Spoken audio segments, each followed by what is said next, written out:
जय श्री राम भाई लोग। अच्छा भाई देखो, बर्दाश्त नहीं हो रहा है लोगों से। वो मार तू भाई डिस्क्लोज हो चुका है और लोग बर्दाश्त मतलब वेट कर रहे हैं कि कब नीट का रिजल्ट आए, कब हमारा रैंक मिले, है ना। और मुझे लग रहा है कि 18 को 2-3 बजे तक या फिर बहुत ज्यादा लेट हो गया तो ये लोग 20 जुलाई तक आपको रिजल्ट देने वाले हैं। ठीक है। इस वीडियो में मैं आपको थोड़ा सा आइडिया दे दूंगा कि इस बार जो नीट 2026 की जो काउंसलिंग होने वाली है उसमें MBBS, BDS, BMS, BHMS, BUMS और ये जो हमारा वेटनरी साइंस जो है इसका क्या कट ऑफ जाने वाला है, एक ओवरऑल आइडिया आपको दे दूंगा। ठीक है। तो आप लोग भाई शांत हो जाओगे, नहीं तो मुझे लग रहा है कि भाई आप लोग का खाना नहीं पच रहा होगा। और मैं ये चीज समझ सकता हूँ कि आपने बेतहाशा मेहनत किया, किसी ने 1 साल किया, किसी ने 5 साल किया, किसी ने 4 साल किया। तो जो भी मार्क्स उनको आया है ना वो लेकर के स्ट्रेस में भी है कि भाई हमारे फ्यूचर का क्या होगा, है ना। इसमें भाई जो रीनीट हुआ और जो गंद मचा उसका तो कहें ही क्या, है ना। तो पूरी गंदगी फैला कर रखती। तो भाई मैं जो भी इंफॉर्मेशन देने वाला हूँ, अगर जम करके कोई माल प्रैक्टिस नहीं हुआ है, पहले बता दे रहा हूँ हाथ जोड़ करके। अगर अंदर अंदर नीट में कुछ फर्जीवाड़ा हुआ है तब तो मेरी सारी बातें फ्लॉप हो जाएंगी, सारी बातें गलत हो जाएंगी, है ना। लेकिन अगर चीजें थोड़ी बहुत हुई है, सुपरफिशियली चोरी वोरी हुई है, कुछ सेलेक्टिव लोगों को माल पहुंचा है, तो मेरी सारी बातें सही होने वाली है। मैं दो चीजें एक्सप्लेन करूंगा कि ये जितने भी कोर्सेज हैं इन कोर्सेज किस रैंक में आपको मिलने वाला है, और मार्क्स को मैं प्रिडिक्ट करूंगा। भाई देखो, मार्क्स को जब मैं प्रिडिक्ट करूंगा ना, देखो रैंक तो भाई इतनी बड़ी बात नहीं है। रैंक तो पिछले साल जितना था वो भी मेरा सही गया था, इस बार भी सही ही जाएगा। रैंक इतनी बड़ी बात नहीं है, ये भी जानते हो आप। लेकिन मार्क्स जो है ना, मार्क्स में आपको कोई भी झूठा दिलासा नहीं दूंगा। मैं 2 4 5 10 मार्क्स बढ़ा करके ही बोलूंगा कि आप किसी भी भ्रम में मत रहो, है ना। आपको मैं बिल्कुल भी कोई झूठा दिलासा नहीं देने वाला हूँ। वीडियो पूरा ध्यान से देखिएगा, आपके काउंसलिंग में बहुत अच्छी तरह से हेल्प मिलने वाला है। भाई देखो, हाँ, हमारा जो एमबीबीएस, बीडीएस और बीएससी नर्सिंग जो है ना, इसकी जो काउंसलिंग होती है इसको दो पार्ट में डिवाइड कर दो। एक तो ऑल इंडिया कोटा जो एमसीसी करता है, इसमें 15% सीट्स होती हैं। कोई भी गवर्नमेंट कोई भी गवर्नमेंट कॉलेज है, चाहे स्टेट गवर्नमेंट कॉलेज है, ठीक है, उसको अपने, चाहे तमिलनाडु हो गया या आंध्र प्रदेश हो गया, तेलंगाना हो गया, कि कोई भी स्टेट है, किसी भी स्टेट को अपना 15% सीट्स जो होता है ना, इसको आपको देना पड़ता है, ऑल इंडिया कोटा में देना पड़ता है। और उसमें ऑल इंडिया कोटा वाले बच्चे जाते हैं, है ना। तो 15% तो ये सीट हो गई, इसको एमसीसी काउंसलिंग करवाता है। उसके बाद से हर स्टेट की अपनी अलग अलग काउंसलिंग होती है ना। अब उत्तर प्रदेश का स्टेट काउंसलिंग अलग होगा, बिहार का स्टेट काउंसलिंग अलग होगा, तमिलनाडु का स्टेट काउंसिलिंग अलग होगा, कर्नाटका का स्टेट काउंसिलिंग अलग होगा। अब इसमें क्या होगा कि जिस स्टेट में जितने ज्यादा सीट्स होंगे उतना भाई कट ऑफ कम जाएगा, है ना। 85, कोई भी स्टेट है तो वहां के स्टेट गवर्नमेंट के जितने भी मेडिकल कॉलेज होते हैं ना, उनकी 85% सीट्स जो है वहां के स्टूडेंट के लिए रिजर्व रहती है। ठीक है। जैसे कर्नाटका की जो 85% सीट्स है वो कर्नाटका के स्टूडेंट्स के लिए ही रिजर्व रहेगी। तो स्टेट काउंसलिंग में क्या है कि जिस स्टेट में ज्यादा सीट्स होती है ना वहां पे बहुत कम कट ऑफ आता है। ठीक है। जैसे मुझे लगता है कि आराम से इस बार 475 480 तक आंध्र प्रदेश, सॉरी, ये कर्नाटका वालों को तो आराम से एमबीबीएस सीट मिलने वाला है ना। तो चलिए, तो एक तो ये दो टाइप की काउंसलिंग होगी बेटा। उसके बाद से दूसरी काउंसलिंग होती है, ये Ayush admission central counselling committee वाली होती है। इसमें भी आप इसको दो पार्ट में डिवाइड कर सकते हो। एक तो एएसीसीसी जो है वो 15% करवाता है, ऑल इंडिया कोटा से करवाता है ना। और दूसरा जो होता है भाई, वो रिमेनिंग जो होता है वो अपना स्टेट कोटा से होता है। ठीक है।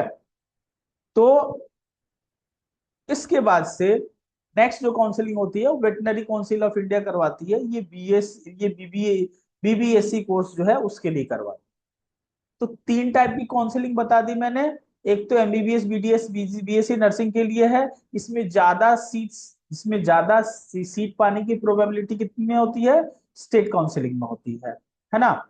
उसके बाद से ये AACCC वाला हो गया, इसमें 15% ऑल इंडिया कोटा और बाकी स्टेट कोटा वाला हो गया। उसके बाद से वेटनरी काउंसिल ऑफ इंडिया का, इसका अपना काउंसिलिंग अलग हो गया।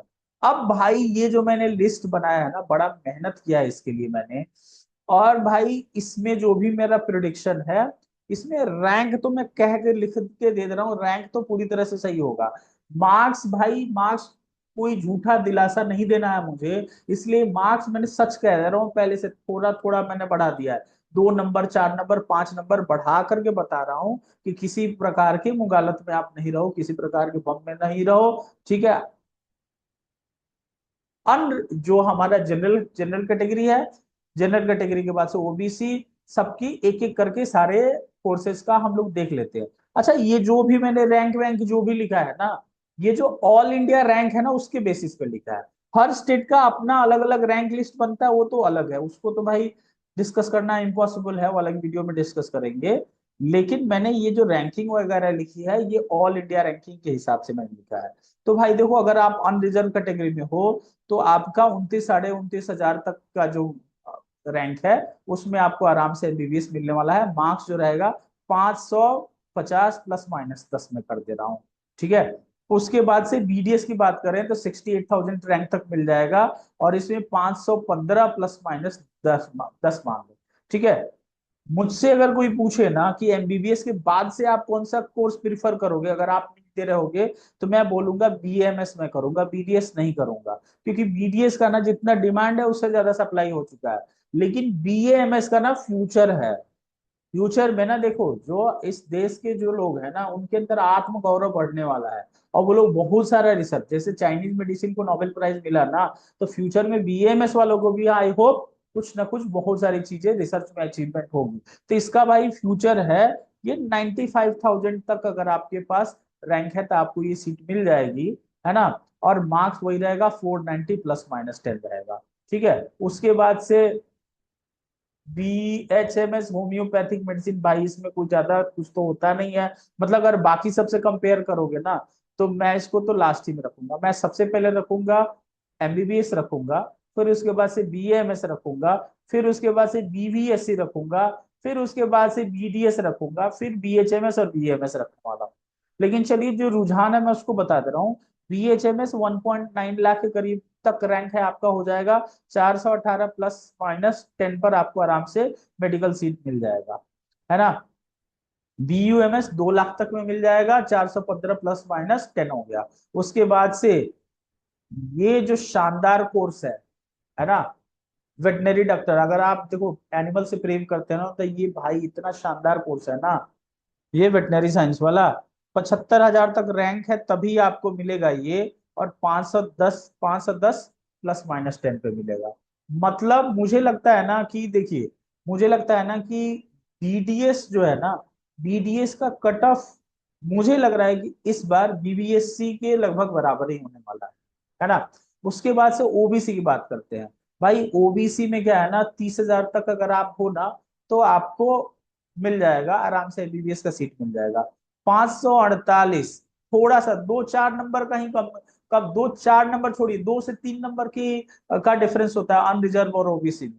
सो 548 ± 10 में आ जाओ। ठीक है। 69,000 तक में आपको बीडीएस मिल जाएगा।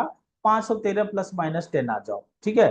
बीएमएस अगर आप कर रहे हो, सोचो 96,000 रैंक तक आपको मिल जाएगा, है ना।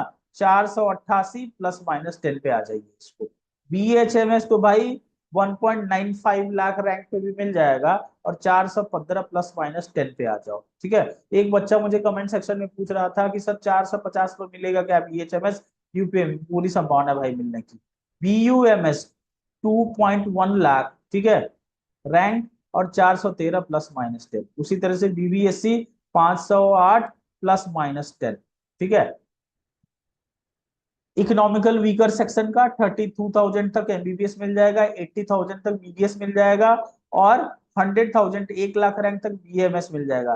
2.2 लाख तक बीएचएमएस मिल जाएगा, 2.3 लाख तक भाई आपको मिल जाएगा, बीयूएमएस मिल जाएगा, और बीबीएससी 82,000 तक मिल जाएगा। मतलब भाई आपके पास ना 500 के करीब में नंबर है ना, तो आपको कुछ ना कुछ बढ़िया मिल ही जाएगा।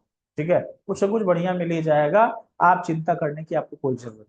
ठीक है, अगर आप एससी कैटेगरी से हैं भाई तो 1.45 लाख एमबीबीएस पे आराम से मिल जाएगा आपको। 2.7 लाख पे बीडीएस मिल जाएगा। बीएमएस मिल जाएगा 2.8 लाख पे। 3.5 लाख पे रैंक पर आपको मिल जाएगा बीएचएमएस मिल जाएगा। ठीक है, 4.5 लाख पे बीयूएमएस मिल जाएगा। और बीवीएससी जो है वो 2.3 लाख पे मिल जाएगा। मतलब भाई अगर आपके पास यही कोई 450 के करीब में रैंक है, नंबर है ना, और अगर आप एमबीबीएस कैटेगरी के हो, सॉरी एससी कैटेगरी के हो, तो आपको एमबीबीएस मिलने की पूरी संभावना है। और तो 19-20 से अगर एमबीबीएस रह गए भाई, 450 नंबर है, तो आपको बीएमएस बीडीएस तो पक्का 100% मिलना है, लिख के दे रहा हूँ, है ना। उसके बाद से एसटी कैटेगरी में आएंगे तो 1.68 लाख पर आपको मिल जाएगा, एमबीबीएस मिल जाएगा, है ना। सिर्फ 420 नंबर चाहिए, मतलब 400 नंबर प्लस होना, तो एसटी आप आराम से सोलो भैया, है ना, टेंशन वाली बात नहीं है।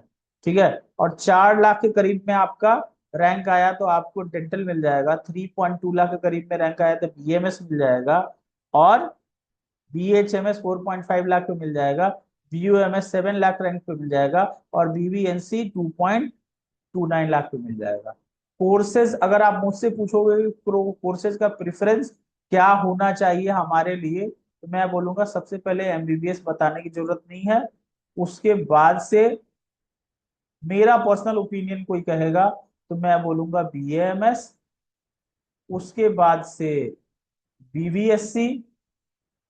और उसके बाद से भाई बीडीएस। ये मेरा पर्सनल ओपिनियन है, बाकी लोगों के रुचि की बात है। तो भाई ये जो काउंसलिंग है इसको एकदम संभाल के करवाना है आपको, ध्यान से करवाना है। बल्कि बेटर ये रहेगा किसी प्रोफेशनल व्यक्ति से आप ये सारी चीजें कर लीजिए। अब हम लोग तो भाई देखो इतना बिजी रहते हैं, टीचिंग में बिजी रहते हैं, तो नए बैचेज ऑलरेडी मिल चुके हैं, हम टीचिंग में पूरी तरह से इंडल्ज हो चुके हैं, नए बच्चों को ट्रेंड कर रहे हैं। ठीक है,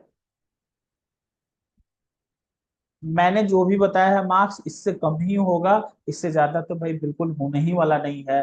बाकी भाई देखो जिस तरह से फिजिक्स सब्जेक्ट ने धनिया बो दिया था ना, है ना, लड़कों की जो हालत खराब करके रखती फिजिक्स और केमिस्ट्री ने कर दिया था। मतलब भाई देखो हम लोग बायो वाले तो अनप्रिडिक्टेबली, मतलब यार हमें लग रहा था इतना इजी ये पूछ रहे हैं तो भाई हम पढ़ाए मतलब हम पढ़ा ही क्यों रहे हैं, है ना, ऐसे इन्होंने बायो में कर दिया। और फिजिक्स केमिस्ट्री में पूरा धनिया बो के रख दिया। तो मार्क्स में अनप्रिडिक्टेबिलिटी है, लेकिन भाई 19-20 का फर्क होने वाला है। मैं जो बता रहा हूँ उसी के आसपास इर्द गिर्द सब कुछ रिजल्ट आने वाला है। आई होप आपकी जो क्यूरियोसिटी है उसका मैंने आंसर दे दिया होगा। बाकी देखेंगे भाई नेक्स्ट वीडियो में, आज्ञा दीजिए हमको। जय श्री राम।